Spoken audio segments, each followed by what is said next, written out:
back to my YouTube channel. My name is Petita Zine, and if you're new here, hello. So I'm sick, right? And because I'm sick, I can't really do much. So I spent the whole of this morning sleeping. It's currently about to be 8, I think. Let me just check. It's 8, and I spent majority of today like laying in bed and sleeping because I'm sick. I didn't want to move around in anything, and also because I flew down from Ibiza and then I had to fly down to Cape Town, and then I had my project to do. So today was like kind of like the first day I could just breathe, right? So we're gonna do a little night routine, but sick edition, So I'm just gonna like take you along with me as like I kind of like get ready for bed. So I wanted one specific thing, right? I wanted mdogo, okay? So it's a porridge. It's a type of porridge, and I wanted that for supper because I'm just like I have a sore on like the roof of my mouth. I have a sore like right there by my teeth, and because of that, it's hard for me to like eat something because it's like right in front, and like that's where my teeth are, So I wanted ndogo because of the fact that it's a porridge. It's soft. It's nice. Did I not spend like majority of my afternoon calling my sister, calling my mother, calling my other sister, trying to figure out, hey guys, like how do I make mdogo, or what brand do I use, and so on and so on. And then they were helpful. I went to the stores and the stores disappointed me, and I was just like, guys, no, I wanted this one thing, but they didn't have this one thing, so it's just like sadness. But either way, the stores disappointed me. I called my sister again, Zanele, and I was just like, babes, they don't have it. Cry. And then she was just like, have oats. And I'm just like, but I don't know how to make oats. I actually don't know how to make oats. Like, I always like end up undercooking them or overcooking them. And then she was just like, okay, do it in, what's this thingy? In the microwave, right? In the microwave. And then I was just like, when I put it in the microwave, it like, it splashes out, like, and it like spills to the sides. And she's just like, no, bruh. Put it in for 2 minutes and then pause it, see that it's not overfilling, do it again. Just keep doing that process. I'm just like, okay, that's what I'm gonna do. I also got myself ice cream because I was sad that they did not have mdogo. And don't judge me right now, okay? Like, oh my gosh, how are you having ice cream when you're sick? Blah, blah, blah, blah, blah, blah, blah. Because I'm sad, okay? Because I'm sad, I wanted ice cream, so I got it.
Okay, so I don't know why, but off camera I kind of put some lemon into the oats, but like a tiny amount, like 5 little droppies, just like I think my head is still kind of dealing with the fact that it thought it was gonna have mdogo, but it's not having mdogo, because you usually sometimes you put lemon into mdogo, but that's not what's happening. I'm sorry, it is very windy outside, but okay, I don't think I undercooked it this time. I don't think I overcooked it, so let's like taste test.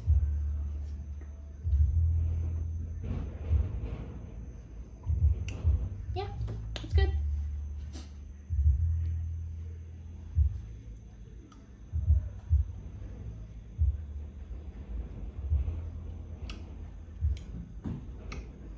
It's not mdogo, but it's okay.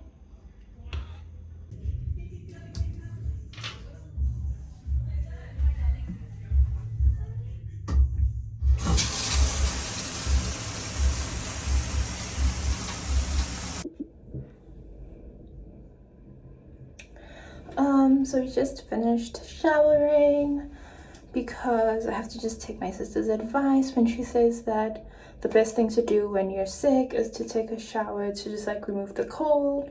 And now I'm going to wash my face. I think I've told you guys already, but like my face is doing a lot right now. I'm gonna just like spend a week just doing my normal washing, because now I'm not gonna like go into ocean water anymore. And then even after that week passes and my skin still looks like this, I'm gonna contact my dermatologist. But for now, I feel like I can, you know, deal with it. So yeah, let me wash my face.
With like my face and everything, I am just gonna turn on my electric blanket because I said it's windy outside, so it feels a bit chilly in the bedroom, and I'm gonna sleep. I'm gonna fall asleep listening to Judge Judy, because that is like the best thing to do whilst you're sleeping. Just put on any random TV show, Judge Judy, Kitchen Nightmares, when people are like competing in a competition, because you can fall asleep, you can wake up and nothing major or important has happened where you're just like, oh my gosh, I need to know what happens. Like, you can fall asleep mid-episode, wake up, like they're on their third challenge, and you're just like, okay, that's cool. It's like those type of TV shows are perfect for when you're sick and you just need to rest. So yeah, this is where I'm gonna end the vlog. Thank you so much for watching this video. I truly do appreciate it. Please don't forget to comment, like, subscribe. Am I missing anything? Turn on your notifications. Yeah, yeah, just like turn on notifications because it's October and I'm gonna post every single day of October. So, you know, get ready for that. It's just like a lot of content coming your way, and there's already content on my page. You can tell I'm sick. There's already content on my page from the beginning of October, so like go bitch watch that. Okay. Either way, till next time.